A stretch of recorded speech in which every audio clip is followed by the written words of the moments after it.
During the Second World War, all countries conceded defeat to Hitler. He had captured all of Europe. At that time, the United Kingdom was the only country capable of fighting Hitler. But, at one point, United Kingdom had also reached the brink of giving up. However, there was one man, who was holding all the decisions in his hands, whose name was Winston Churchill. The day was May 9th, year of 1940. Hitler had already seized control of Czechoslovakia, Poland, Denmark, and Norway. With his 3 million German troops poised at the border, his ambition was clear: to conquer the entirety of Europe. On the flip side, the British Parliament is depicted, where everyone has lost faith in their Prime Minister Neville Chamberlain. Everyone believes that Britain's strategy has faltered. Hitler's Germany will now succeed in capturing all of Europe. The following day, May 10th, Neville Chamberlain resigns and declares that now Lord Halifax will take my place. Halifax is a skilled leader and esteemed foreign secretary. He also enjoys widespread popularity among the people. But Halifax turns down the offer because he knows no one can handle the British government's power cord in this condition. Everyone knows that it's impossible to stop Hitler and his immense power. In this predicament, Winston Churchill becomes the only option. Chamberlain mentions that even the opposition finds this acceptable. Despite those aligned with Chamberlain not favoring Winston as Prime Minister, they have no alternative but to accept it. Then the scene shifts and we meet Mr. Winston Churchill, who is being considered as the next Prime Minister and who is enjoying wine at breakfast. Today, his new secretary, whose name is Elizabeth, she comes to him. And when he starts speaking, Elizabeth immediately begins typing up the speech.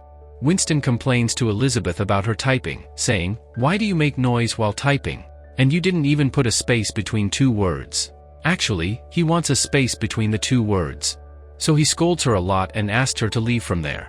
And when Elizabeth comes outside the house, a man arrives on a motorcycle. He hands her a letter, and then depart from there.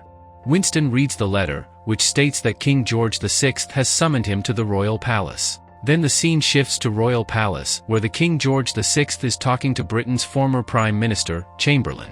King George VI tells Chamberlain that he does not want Winston to be Prime Minister, and there are several reasons behind it. Actually, Winston's policies have never been entirely in favor of Britain's monarchy. Additionally, King George's brother was marrying a lady whose background was not fully acceptable to the right people at the time. Winston had supported the king's brother during that controversy. But Chamberlain says, Winston is the only one in our party who will be acceptable to the opposition. King George asks to Winston, "We want to make you the Prime Minister of the United Kingdom. Would you like to become the Prime Minister?" Winston happily agrees because he had always aspired to become the Prime Minister. After becoming Prime Minister, Winston delivers a speech in Parliament, stating, "Hitler is a devil, and we will stand against him. We will fight against him. I have nothing to offer my country except my blood, sweat, and tears. We will fight against Germany with all our might, on land, in the air, and on the seas." Winston concludes his speech, but unfortunately, no one supports him because everyone wants to negotiate with Germany. After Winston's speech, former Prime Minister Chamberlain and Halifax, who was the first subordinates of the Prime Minister and are still significant leaders in their party, they both have become convinced that appointing Winston as Prime Minister had been a serious error. Now, both Chamberlain and Halifax are determined to remove Winston from the Prime Minister's position using any means available to them. To achieve their goal, Chamberlain and Halifax will need a written agreement from Winston, stating that he does not want peace in any way. If Winston gives it in writing, then both of them will resign, and Winston's support base will completely collapse, leading to him being stripped of the Prime Minister's post. On the other hand, Winston is informed that Germany is consistently winning in the war. They could seize Belgium and Holland at any moment. France has surrendered with 2 lakh soldiers kneeling before Germany, while Britain's 3 lakh soldiers are steadily retreating. Hitler's forces' path is clear to reach Paris, and the downfall of Western Europe is imminent. Commander tells Winston, "We should inform the public about this." Winston responds, "Not yet. At first, we need to talk to our allied countries." Winston does speak with his allied countries, but none of them heed his words. No one wants to help him, and there's no one willing to launch any counterattack.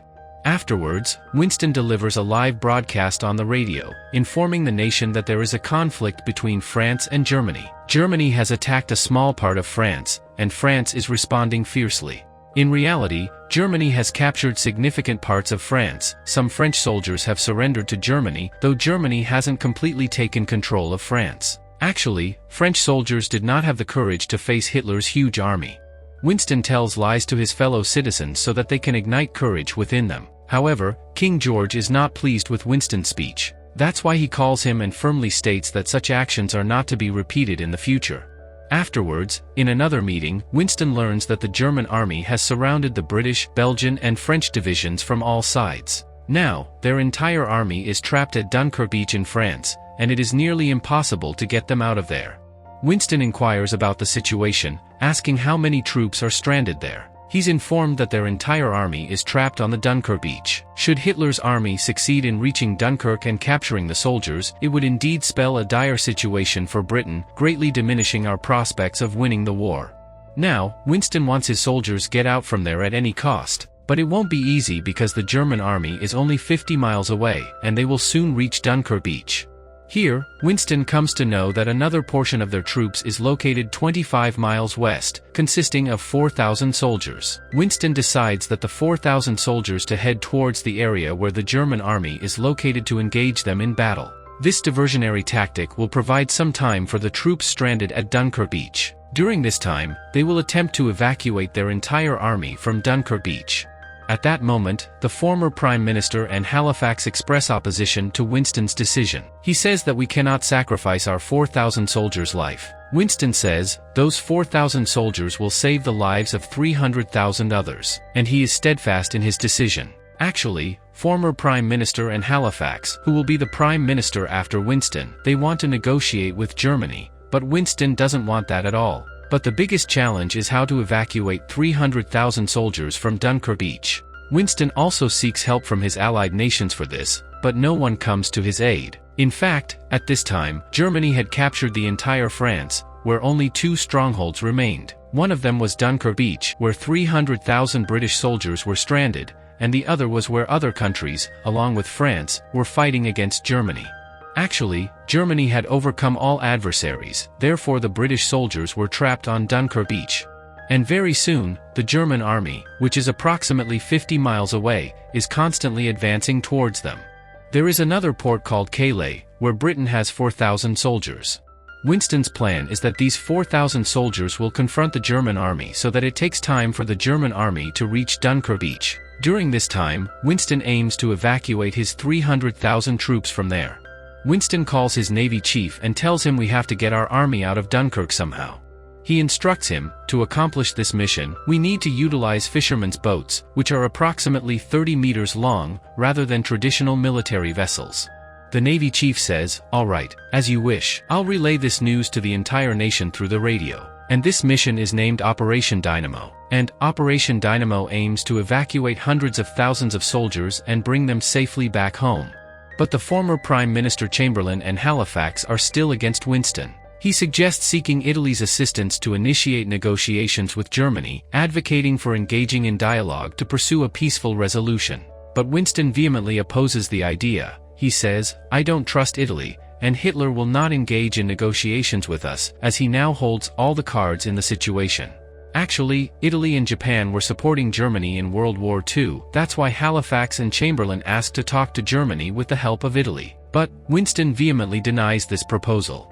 Halifax says to Winston, you have 24 hours, if you haven't discussed about peace within this time frame, I will resign. Winston turns to Halifax and says, I need you. He recognizes that if Halifax and the former Prime Minister Chamberlain resign, triggering a vote of no confidence, he will be ousted from the Prime Minister's position. Halifax and Chamberlain are doing this because they don't want their soldiers stranded at Dunkirk to face casualties, and for Germany to advance further into their territory. On the other hand, at Calais port, where there are 4,000 soldiers stationed, Brigadier Nicholson receives a letter from Winston stating, thanks to your efforts, all our soldiers at Dunkirk are safe. However, we regret that we might not be able to extract you from there. This means, they will have to sacrifice their lives while fighting against Germany for their country. But, evacuating the soldiers from Dunkirk won't be easy, as Germany can launch air attacks on them. Afterward, Britain obtains a confidential recording tape of Germany, revealing their entire war strategy. According to this strategy, Germany will not conduct an air raid. They have 200 motorboats, each capable of carrying 100 soldiers, which they will use to attack Britain's army from all sides in the sea. This implies that escaping from Dunkirk beach would be entirely impossible. This means, Britain is almost defeated in this war. Belgium has given up, and tonight Belgium will surrender to Germany. And France is likely to follow suit very soon. Winston is now completely shattered because he has no one left by his side anymore. Now, he has no alternative left but to negotiate a peace settlement with Germany, so he agrees to listen to Germany's conditions. He returns home and instructs his typist to draft a letter indicating his willingness to discuss a peace settlement with Germany. Suddenly he sees Hitler's photo in the newspaper, which fills him with anger. The typist girl had a picture on her desk, and Winston asks, "Who is this?" The typist girl replies, "He's my brother. He was heading towards Dunkirk Beach, but he never reached there." Both of them become emotional as they reflect on the immense losses inflicted upon the world by Hitler's actions. But Winston cannot advance the war even if he wants to because no one is supporting him. That night, King George VI comes to meet Winston. He tells Winston, "Initially, I didn't have confidence in you. After your becoming Prime Minister, everyone was scared, but most of all, Hitler was most afraid. And the man who can instill fear in Hitler's heart, he has my full support. You can continue the war, but before that, you need to go among the people and understand what they want." Afterward, Winston receives information from the Navy chief that the mission he initiated, named Operation Dynamo, now boasts 860 boats ready for deployment. This was the largest boat fleet in history. He seeks Winston's permission to dispatch them to Dunkirk for the evacuation of thousands of soldiers. Winston grants permission. The next day, Winston heads to Parliament, where he is to deliver a speech about engaging in peace talks with Germany. But before going to Parliament, he disembarks from his car and boards a train where common people are present. Winston discusses with them about negotiations with Germany. He asks them, "If German soldiers were to come here today, what would you do? Everyone says that we will fight them until our last breath, but we will never kneel before them." And now, Winston knows what he should do. He goes to Parliament and declares to everyone, "We will not surrender. We will fight in the air, in the water, on land, in the mountains, in the streets. At any cost, we will not allow Hitler's flag to wave over our Parliament." And this is what the people desire as well. With Winston's impassioned speech, all the members in Parliament feel a surge of enthusiasm in their hearts, and they all start support Winston. With such overwhelming support, the voices of Halifax and Chamberlain are drowned out, and their influence wanes significantly.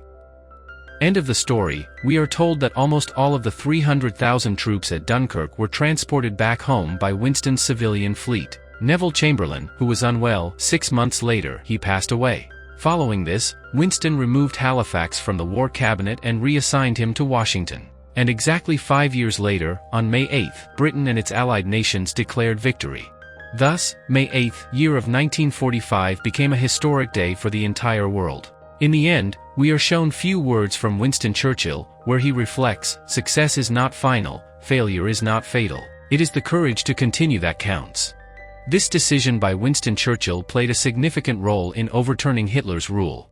The movie was released in 2017 and holds an IMDb rating of 7.4 out of 10. With a production cost of $30 million, it garnered $151 million at the box office. It's indeed a captivating portrayal of historical events. So friends, we hope you enjoyed the historical true story. Thank you so much.